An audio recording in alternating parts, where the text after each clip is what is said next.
आचार्य जयसूर्य से उनका एक शिष्य ऐसे पूछता है कि मुनिवर, होश क्या है और जागरूकता क्या, और हम इसे अपने जीवन में कैसे ला सकते हैं? तो आचार्य उस शिष्य को कहते हैं, मैं तुम्हें एक छोटी सी घटना के बारे में बताता हूँ। एक बार आचार्य सैकड़ों अपने शिष्यों को प्रवचन दे रहे थे और आचार्य के सभी शिष्य आचार्य को बड़े ध्यान से सुन रहे थे, लेकिन आचार्य के बिल्कुल सामने वाली पंक्ति में जो सबसे आगे बैठा था वह शिष्य आचार्य को सुनने के दौरान अपने पैर का अंगूठा हिला रहा था। जैसे ही आचार्य की नजर उस शिष्य पर पड़ती है तो आचार्य अचानक चुप हो जाते हैं। आचार्य का इस तरह से अचानक चुप हो जाने से वहाँ उपस्थित सारे शिष्य चौंकते हैं। जो शिष्य अपने पैर का अंगूठा हिला रहा था, आचार्य उससे पूछते हैं कि तुम्हारे पैर का अंगूठा क्यों हिल रहा है? जैसे ही वह शिष्य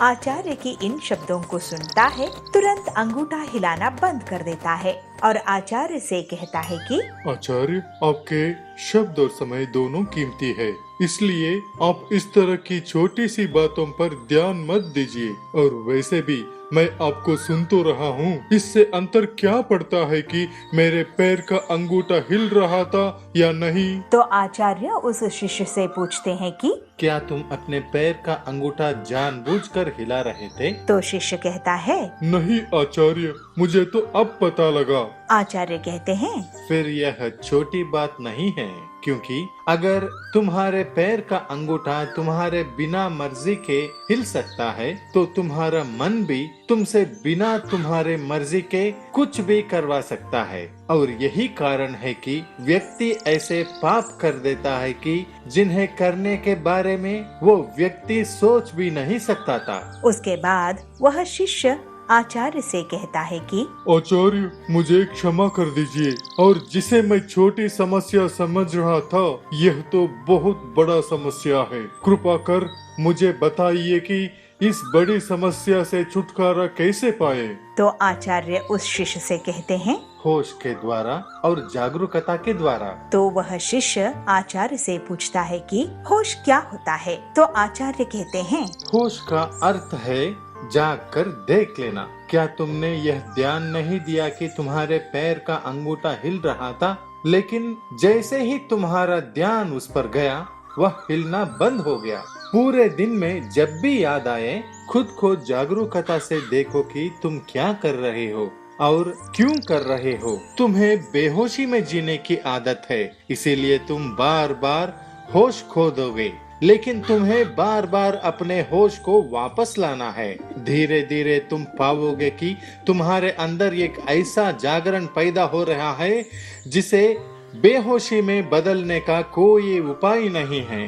यह घटना सुनाने के बाद आचार्य अपने शिष्य को पूछते हैं कि इस घटना से तुमने क्या सीखा? तो जवाब में शिष्य बताता है, होश का अर्थ है खुद को देखना। अगर हम लगातार जागरूक रहने का प्रयास करते हैं तो हमारे अंदर एक ऐसा जागरण पैदा होगा जिसे बेहोशी में बदलने का कोई तरीका नहीं है। शुरुआत में थोड़ी दिक्कत तो जरूर होगी, मगर जबरदस्ती अगर हम शुरुआत में जागरूक रहने की कोशिश करेंगे, बाद में जागरूकता हमारी स्वभाव बन जाएगा, है ना? चुनमुन के पास भगवान की दया से सब कुछ था, एक अच्छा बेटा, अच्छी बहू और भी ऐशो आराम की हर चीज। लेकिन फिर भी चुनमुन अपनी किस्मत को रोती रहती थी। एक दिन वो अपनी पड़ोसन चुनमुन से कह रही होती है, अरे क्या बताऊं बहन, खाने के बहुत लाले पड़े हुए हैं, जो कुछ मिल जाता है वही हम खा लेते हैं, और पहनने को भी बस 3-4 साड़ियाँ ही हैं बस, जो मैं और मेरी बहू दोनों अदल बदल कर पहन लेती हैं। लेकिन चुनमुन, तेरा बेटा तो शहर में काम करता है, वो क्या तुझे पैसे नहीं भेजता?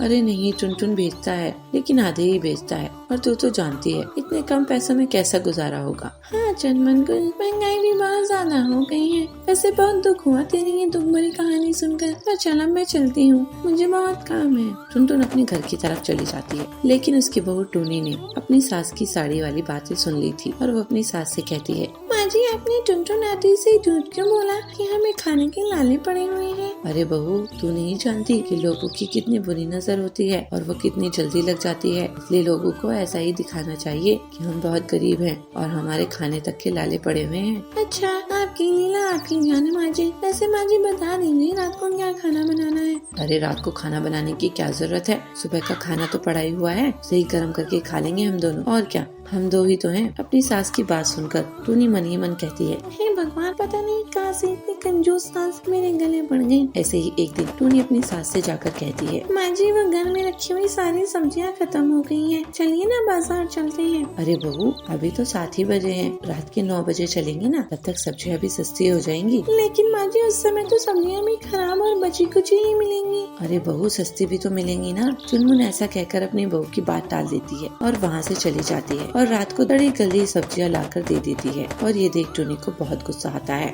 लेकिन वो अपना गुस्सा शांत कर लेती है। ऐसे ही एक दिन टूनी अपनी सास से कहती है, माँ जी कुछ पैसे दे दीजिए, मुझे अपने मायके जाना है। ये ले 50 रुपए। लेकिन माँ जी इतने से क्या होगा? अरे तू पूछ रही इतने में क्या होगा? अरे इतने पैसों में ही काम होगा। देख यहाँ से तो तू पैदल बस स्टॉप तक चली जा। अरे 3 किलोमीटर ही तो दूर है। कितना दूर होता है 3 किलोमीटर? भागते भागते चली जाएगी और उसके आगे से जो पैसे लगेंगे वो मैंने तुझे दे ही दी। अब फिर और पैसों की जरूरत क्या है? अब तो टूनी का पारे हाई हो जाता है और वो अपनी सास से कहती है, माँ जी बस बहुत हो गया आपका कंजूसी पना। देखो आप कंजूसी पना ही दिखाती रहती है।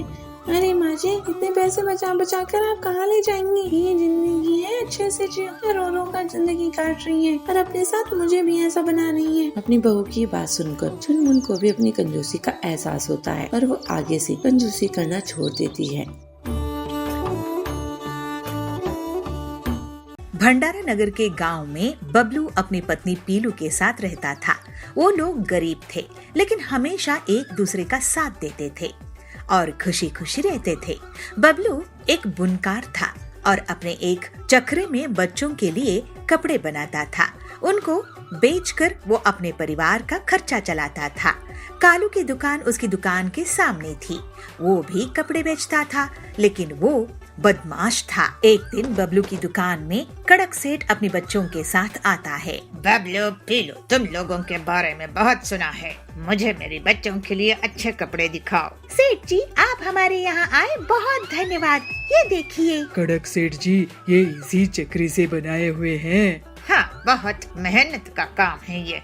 ऐसे कपड़े तो बड़े बड़े शोरूम में भी मिल जाते हैं। ये लो 2000 रुपए और इन्हें पैक कर दो। कड़क वहाँ से बहुत खुश होकर जाता है। ये देखकर कालू कौवे को बहुत गुस्सा आता है। तुम लोग मेरी इस शानदार दुकान के सामने से निकल जाओ। तुम गरीबों के कारण मेरी दुकान को नुकसान हो रहा है।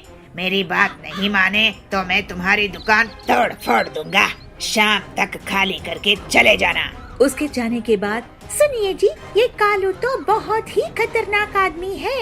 इसने तो हमें खुले आम धमकी दी है। इससे बचकर रहना चाहिए। मैं साधु बाबा जी से प्रार्थना करूंगी कि वो हमें सभी मुसीबतों से सुरक्षित रखे। पीलू आंखें बंद करके साधु बाबा से प्रार्थना करने लगती है। वो लोग अपनी दुकान खाली नहीं करते हैं।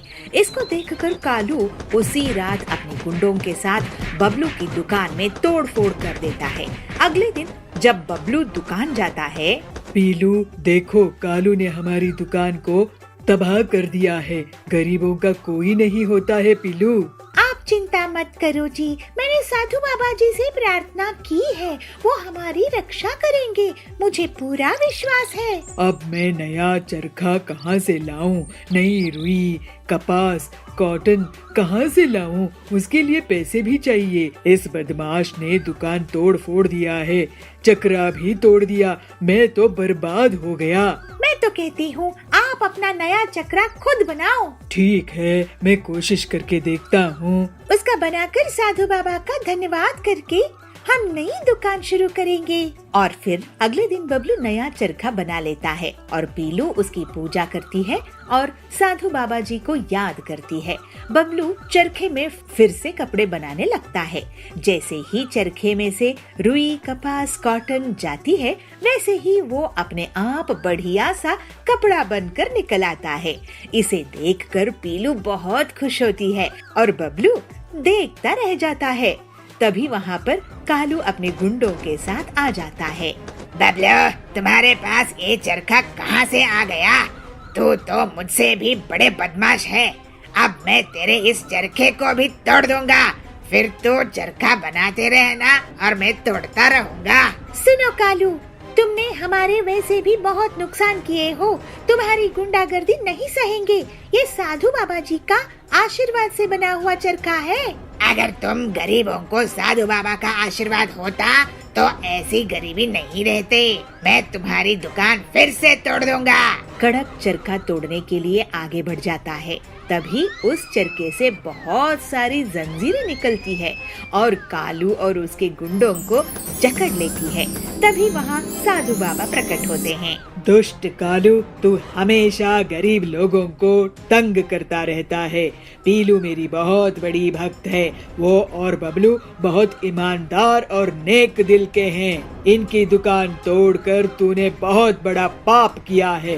भाग जा यहाँ से। साधु बाबा को देखकर कालू और उसके गुंडे डर जाते हैं और जंगल छोड़कर भाग जाते हैं। फिर साधु बाबा पीलू को आशीर्वाद देते हैं और वहाँ से चले जाते हैं। थोड़ी ही दिनों में उनकी दुकान बहुत अच्छे से चलने लगती है और उनकी गरीबी दूर होती है। अब वो बड़ी दुकान और बहुत सारे और चरखे खरीद लेते हैं। देखा जी आपने, साधु बाबा के आशीर्वाद से हमारे कपड़े कितने अच्छे से बिक रहे हैं। हमारे दुख खत्म हो गए हैं। पीलू और बबलू ईमानदारी से मेहनत करते थे, जिसकी वजह से उनकी भक्ति रंग लाई। वो लोग पैसे वाले होने के बाद भी मेहनत करना नहीं छोड़ते हैं और फिर खुशी खुशी रहते हैं।